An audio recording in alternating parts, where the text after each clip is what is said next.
Welcome to Thriving Through Perimenopause. I'm your host, Dr. Anna Glazer, a reproductive and integrative psychiatrist and your guide on this journey to mastering midlife. Did you know that by 2030, 1.2 billion women, that's billion with a B, are going to be postmenopausal? And yet, the menopausal transition continues to be under-discussed and under-researched and under-treated. And many people haven't even heard the term perimenopause. So that's why I created the 6-part video series for you. And now, in this first part, we're going to define the conversation and debunk a number of myths and misconceptions. The first thing, though, is I want to share with you why I am talking about perimenopause as a psychiatrist rather than an OBGYN or a primary care doctor. I founded Women's Wellness Psychiatry, which is a reproductive and integrative psychiatry clinic, back in 2017. And we have since seen hundreds of women who are going through challenging hormonal transitions that are impacting their function and their mental health. One of my passions is education, which is why I'm doing this video series for you and why I also do a weekly podcast, Women's Wellness Psychiatry podcast, as well as educate clinicians at the interface between reproductive and integrative mental health through an online course and through an annual conference. Reproductive psychiatry refers to working with women who have a hormonal impact on their mental health, and we know that happens in perimenopause. That's why a psychiatrist is talking to you today rather than a GYN or a primary care doctor. If you do a survey of women who are going through perimenopause, the most impactful, most functionally impactful symptoms are those related to mental health: mood swings, irritability, sleep disturbance, anxiety, cognitive challenges, brain fog. Those are all symptoms that really lead to an impact on emotional and psychological well-being. Integrative psychiatry refers to the approach that I take with my patients. It really focuses on the whole person. It's comprehensive.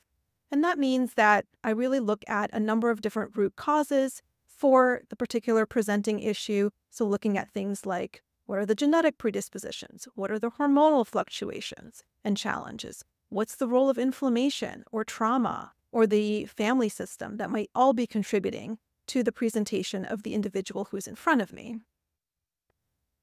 And then I use that kind of approach to create a treatment plan that's going to help optimize all of those different factors. So I might use some conventional tools and treatments like prescription medications, thinking about the role of prescription hormones, thinking about potentially non-prescription tools, evidence-informed and evidence-based micronutrient repletion or certain kinds of supplements, really focusing on different types of psychotherapies. There's some really great data out there, and we'll cover this later on the role of certain kinds of psychotherapies in treating perimenopausal symptoms, looking at the role of nutrition, exercise science, reducing inflammation, and much, much more.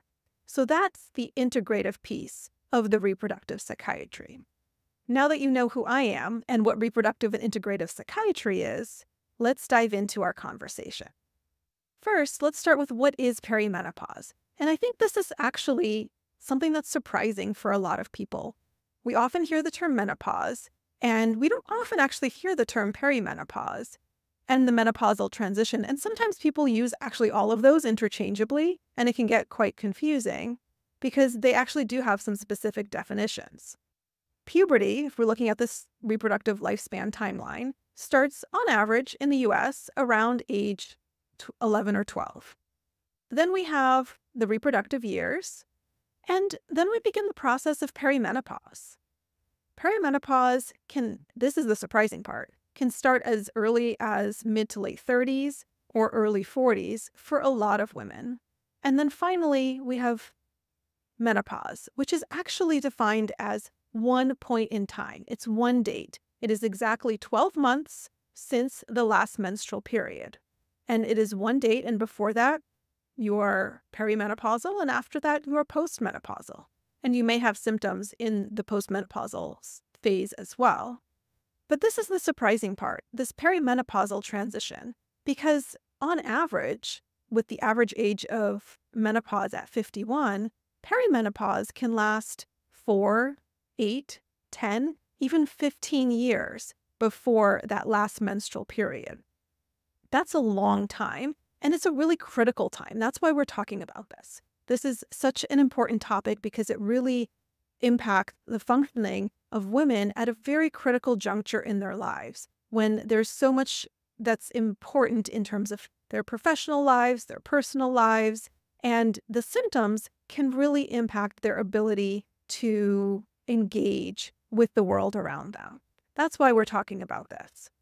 And as an aside, I'll just mention briefly that apart from the classic average of 51 for menopause, there are individuals who might go through menopause earlier, who might go through menopause before the age of 40, and that's defined as ovarian failure or insufficiency. And that's not an insignificant population of individuals. Part of what we do actually at Women's Wellness Psychiatry is we also work with a lot of patients who might be going through fertility challenges because of premature ovarian failure or insufficiency and the psychological toll that can often take. Now that we know the timeline, let's take a look at what is perimenopause from a symptom perspective. There are so many symptoms. Take a look at this long list. And this is one of those other myths that I want to debunk, because a lot of people, when they think about perimenopause, they think about classically vasomotor symptoms. Those are your night sweats, those are your hot flashes. But there are so many others. And like I mentioned, those aren't even on the top 2 or 3 that women describe as most significant, most functionally impactful. There was an interesting survey done by Forth back just a year or so ago. They've repeated it a couple of times, where they asked women, in this case, there were 7,000 women in the UK, where they asked, what are the most significant symptoms of perimenopause that you're experiencing? Number 1 was mood swings and anxiety. Number 2 was sleep disturbance. Vasomotor symptoms were quite a bit further down on that list. Classically, however, the other symptom that we often think about is menstrual irregularities. The stereotype is that periods get longer until they stop, which is why it can be confusing when women might actually begin to have shorter periods, or they might have a change in their flow, often longer menses or perhaps heavier flow. And that is not an uncommon experience of those going through perimenopause. As I mentioned, mood and anxiety symptoms, mood swings, irritability, that's a really common one, are really high on the list of those symptoms that women experience. Sleep disturbance, we'll talk more about that in a later lecture. And that can have multiple different causes, whether we're talking about the night sweats or really any other. Sleep disturbance is another common one, really high up on the list of functionally impactful symptoms. Sexual changes. In this case, we're talking about potentially pain upon intercourse because of thinning of the vaginal walls. We could be talking about a decrease in libido, number of different sexual changes. We're talking about body composition. This is actually pretty high up on the list. This is what people refer to as menobelly, when you might potentially change from the classic pear shape to maybe more of an apple shape. And that can be really frustrating because you might be making nutritional changes, you might be making changes at the gym, and you still have that experience of some of that midsection increase in abdominal girth. And that can be really frustrating for a lot of individuals. And it's really related to that hormonal shift. And we can talk a little bit more about that as well.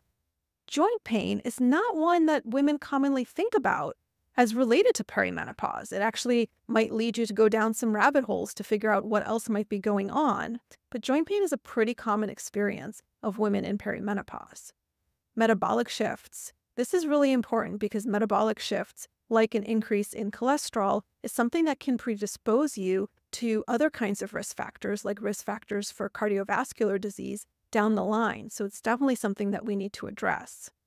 Dermatologic changes. That could actually be either dry skin, it could actually be acne. Sometimes perimenopause is described as the second puberty.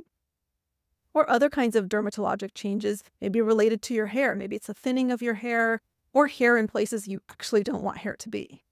Cognitive concerns, brain fog as it's often described, is a common one, and we're going to talk a lot more in depth about that. GI symptoms. This is actually really high up on the list. In that survey that I mentioned, this was number 3. Where individuals begin to have, whether it's changes in their digestion, whether it's acid reflux or other kinds of GI symptoms, and urinary symptoms as well. So this really is an experience that affects the whole body. And it's really important to recognize that it can present in many different ways. Because perimenopause can present in so many different ways, I want to just take a few minutes to share with you a few examples of actual patients with whom I've worked in my practice who experience perimenopause. Don't worry, this isn't their actual images. Who experience perimenopause and how different those experiences might be from one woman to another.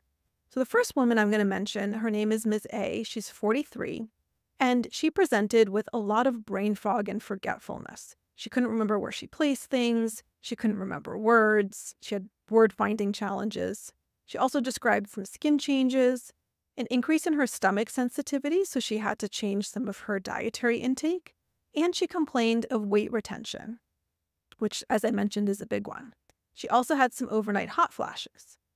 But she actually still had some pretty regular menstrual cycles, and when she was talking with a friend of hers, she dismissed the possibility that she might have perimenopause because, again, of this misconception that you have to have a particular kind of symptom, specifically a decrease in your menstrual cycle or hot flashes. But look at all of these other things.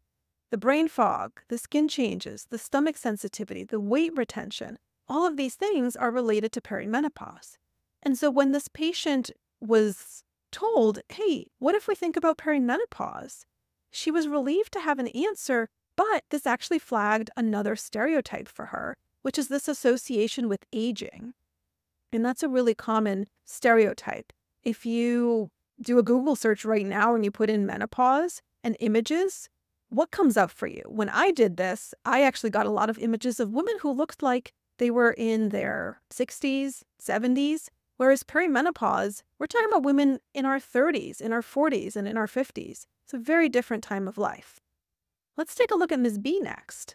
She presented with a different slew of symptoms. In this case, she had an increase in anxiety. She had a lot of fatigue.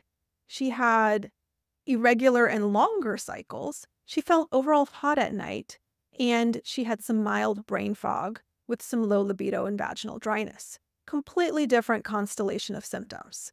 This is why it's often missed or misdiagnosed, because it can present so differently. I'm showing you these 4 individuals. You've put them next to each other. They all seem so different.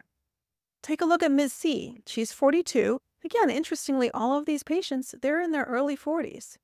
Now, Ms. C technically meets the criteria for menopause because she is 1 year without a menstrual cycle, and she's experiencing hot flashes, low libido, weight gain, hair loss, elevated cholesterol, that's one of those metabolic changes that we were talking about, and brain fog.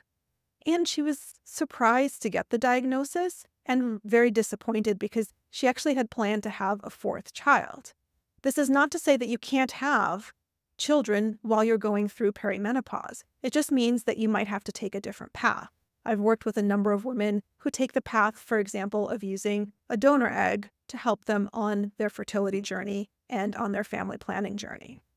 And finally, let's take a look at Ms. D. She's 46, she's in her mid-40s. She's experiencing sleep challenges, which is a really common one, hot flashes, and in this case, she's actually on some medication that might contribute to that. We can talk more about it. And GI symptoms, again, top 3. She's also someone who completed some hormone testing. And the reason I point that out is because that's a question that I get asked a lot is, should we check my hormones? And I definitely have an answer for you, which I'm going to go over in the next video when we talk about the science of perimenopause. The reason we're talking about this, the reason this is so big, the reason that I'm creating this video series for you, the reason that there's at least now more and more coming out around perimenopause and the experience of it, is that it affects so many women. And there's a lot of burden to untreated perimenopausal symptoms. When I say it affects so many women, here's an interesting statistic for you. By 2030, 1.2 billion women, that's not that far from now. 2030 is only 6 years from now. 1.2 billion women are going to be perimenopausal. That's a huge number of individuals. The other statistic, which we all know, is that 50% of the population goes through perimenopause. So we really need to learn a lot more about it. The burden is significant. It affects our healthcare system. It affects our jobs. There's a lot of missed days of work. There's something called presenteeism, which is when you're going to work but you don't feel well, maybe because you have brain fog, maybe because you have vasomotor symptoms, maybe because you're feeling irritable, and that impacts your ability to engage with your colleagues and your coworkers and your boss and get your job done. There's also significant healthcare costs. There was a couple of studies in the journal Menopause that came out a few years ago that really tried to quantify how much.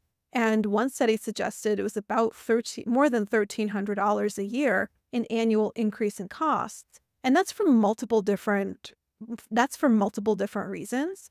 One of which is if you're experiencing some of these symptoms, the ones that you might not necessarily think are related to perimenopause, maybe it's irritability, maybe it's joint pain, maybe it's GI symptoms, then maybe you're going to see specialists for all of these different symptoms without getting that kind of underlying diagnosis of perimenopause. So there's a lot of healthcare costs associated with untreated symptoms. And again, as a psychiatrist, this part is so important to me that I want to emphasize it. The mental health challenges and sequelae are significant. There's data that really suggests that the increased rates of depression are 3 to 4-fold in perimenopause, and increased rates of suicide are multiple-fold as well because of the burden of these untreated perimenopausal symptoms, coupled with the fact that the hormonal shift itself is associated with these kinds of symptoms. So that's why we're talking about this. That's why this is such a big topic, and I'm emphasizing it today. I want to also mention a few other myths and misconceptions. The first is that it's really under-researched and under-discussed. A lot of people have never even heard the word perimenopause. Ask around. Ask friends, colleagues, ask your partner if they've even heard the term perimenopause and what it means to them. I tried this exercise. It's an interesting one. You might get some interesting answers, actually. The other thing to keep in mind is the gender bias, and this is something that exists in research. It's something that exists in healthcare. It's something that exists in many parts of society, and it's an unfortunate contributor to the fact that we haven't had enough of this kind of conversation. There's a lot of stereotypes. I mentioned the stereotype where it's really associated with aging. And I think it's actually important to recognize that it's not so much aging, it's midlife. If we think about the number of years from puberty to menopause, we're thinking about, let's say on average, we're going from 12 to 50. And then we think about the fact that the average woman lifespan is 79. So we're going from 50 to 79. We're really at just the midpoint. So there's so much more thriving and mastery and fulfillment that can happen in that second half of life. That's why I like this alternative viewpoint of midlife mastery and really focusing on ensuring that the experience of perimenopause does not lead to significant functional impact and burden. We need to change that grin and bear it mentality that I think has been so commonly used, where someone might present to either their doctor or mention it to a friend, and it's just defined as, oh, that's just part of getting older.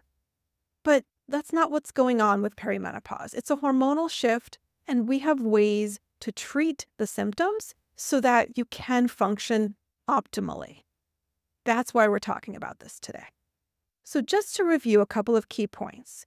Untreated perimenopausal symptoms are variable, very heterogeneous. Woman A and woman B look nothing alike, and they have a significant impact on quality of life and mental and emotional well-being. That's why I'm talking about this with you as a reproductive and integrative psychiatrist. That's why, and this video series is going to provide you with an understanding of the experience and the treatment tools that you're going to need to thrive during this time. We'll talk about conventional options, non-conventional options, all of which are going to be evidence-based and evidence-informed to really help you master midlife. Coming up next, we're going to talk about the science of perimenopause. Stay tuned.